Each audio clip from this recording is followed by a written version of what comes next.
Ascend Mate 7 is Chinese manufacturer's latest entry in its Mate series of phablets. Mate 7 comes as a sequel to its Ascend Mate phablet released last year. Rather counter to the naming scheme, it features a 6-inch display of 1080p resolution covered in Gorilla Glass 3. Above the display, you'll find a 5-megapixel front-facing camera capable of 720p video recording, while the display itself features some very small screen bezels, which results in a very good screen-to-body ratio on the front.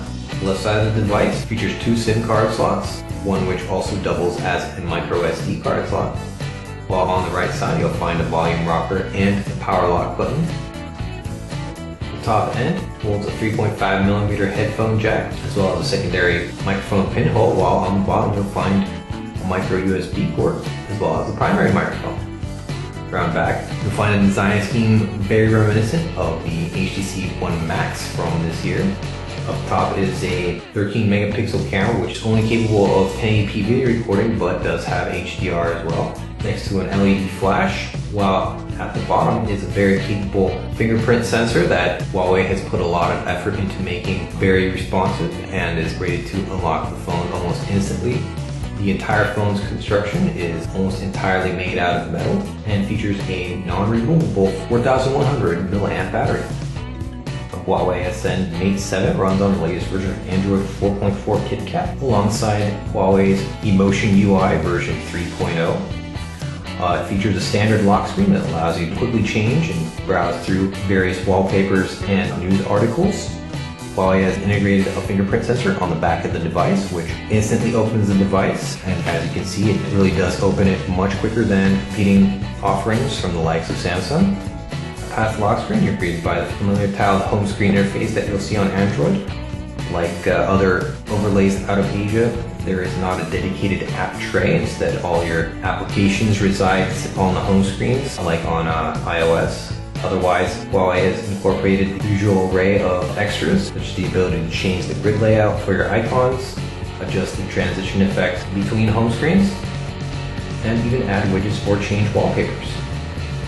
Another nifty trick added is the ability to hide the on-screen navigation buttons and open them again with an upward swipe.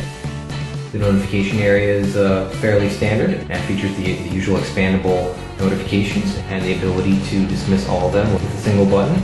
You can also access your shortcuts and get quickly taken to various settings by holding down the relevant shortcut button. This particular Ascend Mate 7 is made for the Asian language market and as such does not have support for Google Play services, but we're assuming that devices designed for Western markets will have support for Google Play and other Google applications. However, Huawei has an array of their own applications, including a very visually oriented music player, which allows for a whole slew of settings, including the Dolby Digital Surround enhancement. Similarly, the onboard gallery lets you browse through your images and even supports handy editing options that are very reminiscent to the minimalistic interface that you'll find in Google Photos.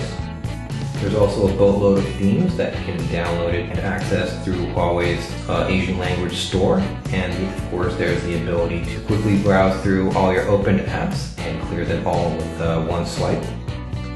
Huawei's camera, despite being only capable of 1080p video, is very robust, featuring a boatload of options such as panorama modes or HDR.